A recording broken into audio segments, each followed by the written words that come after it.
Scanor, my man, you never ceases to amuse me. I thought the badass boast he did to Gother was his best yet, and still I actually think it is, but this has gotta be once again one of the best badass lines he has said after that line. And this was a chapter I wanted!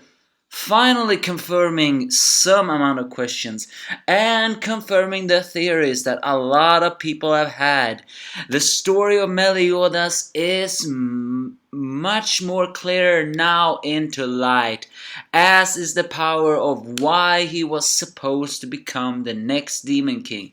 The reason for that is, although this is not 100% confirmed, given to the fact that this guy says it's his commandments, it seems Meliodas, Seldris, and Estarossa are all children of the Demon King.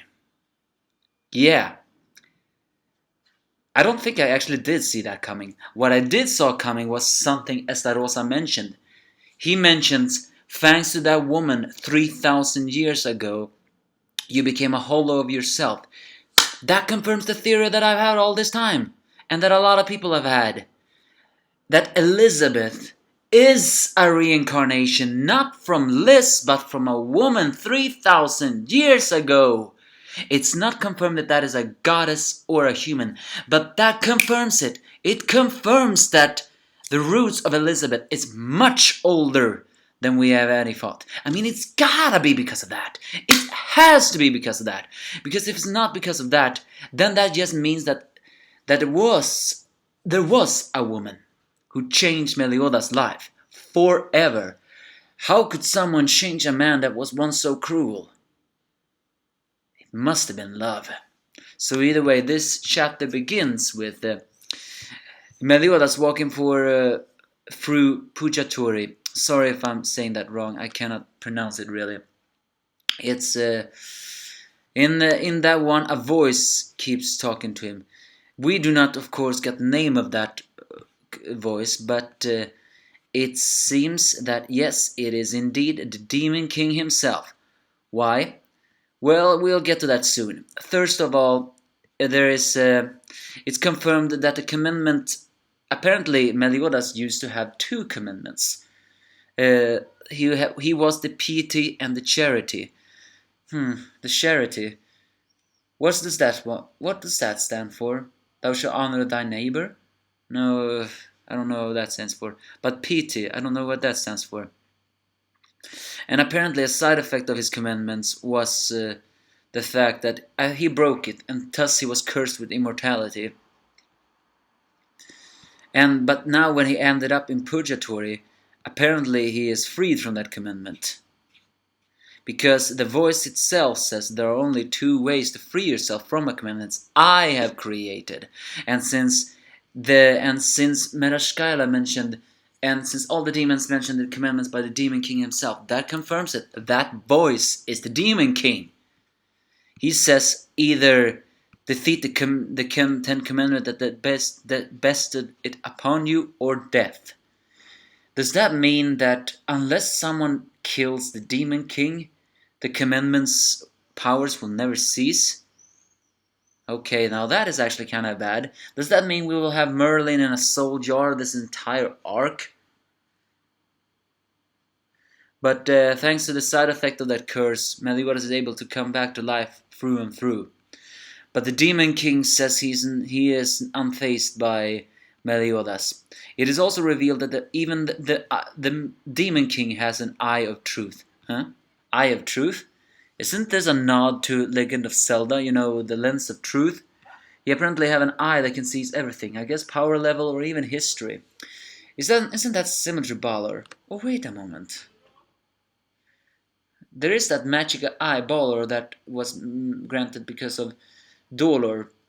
Could that also be connected to the Demon King?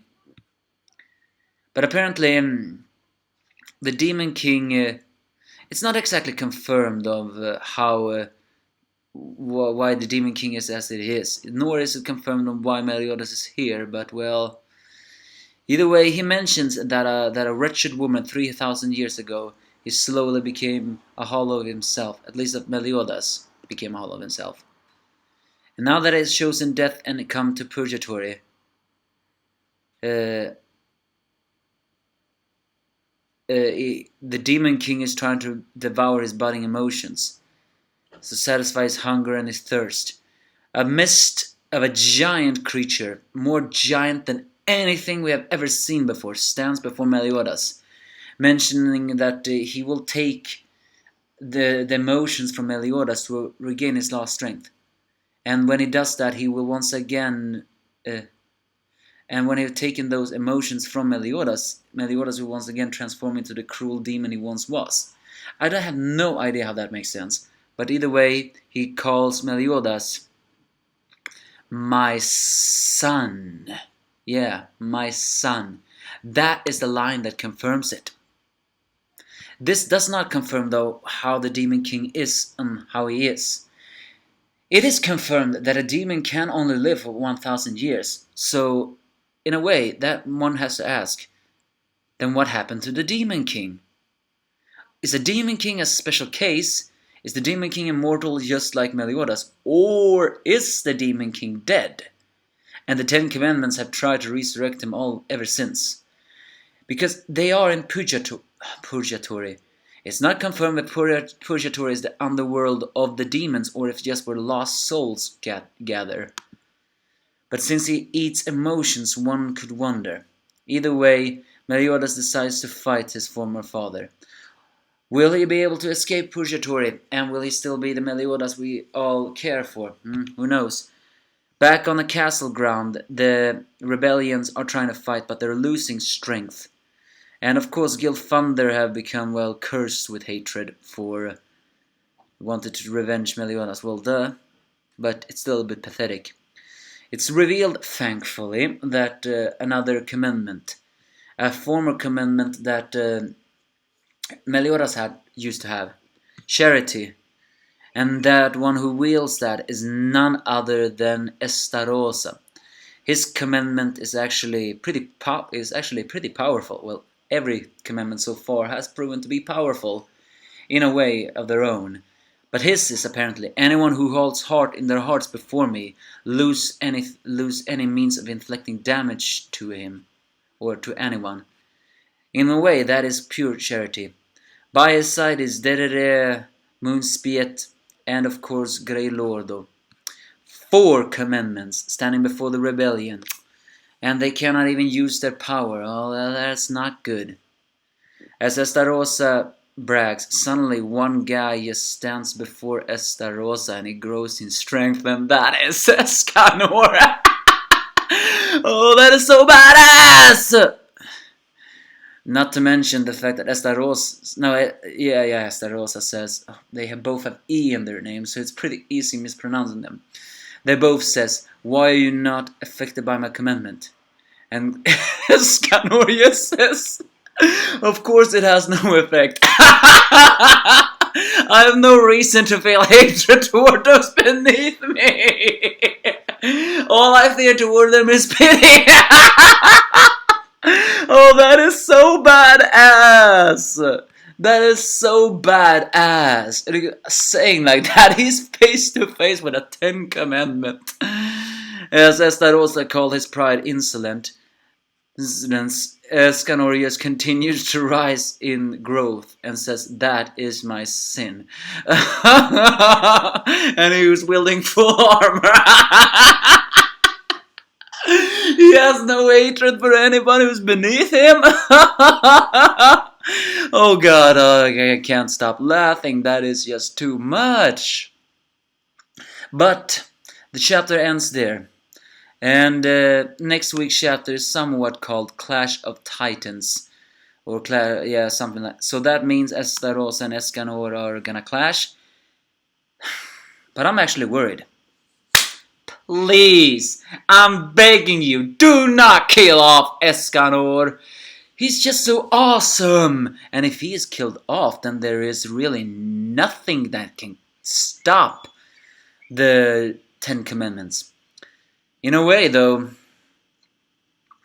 defeating Escanor, no, Estarossa at the very beginning was difficult. Charity, huh? Or is that meant to be love? It's taking away any power that feels hatred towards him. Given to the fact that he killed Meliodas, I think not having hatred towards him is impossible. Oh yeah, and Ban is back. It's not confirmed of where, of course, the king and Diana are. I think they'll return to their tribes. But well, please do not kill off Escanor. I know Estarossa is gonna win just so we can all wallow in despair and marvel at his power, but please do not kill him. At least make Escanor wound Estarossa. Otherwise, there will be no hope left, both for the manga and for the people. The fact that the Ten Commandments are all this powerful is just gonna make fans complain once they do get defeated, because I know they will. Just don't know how.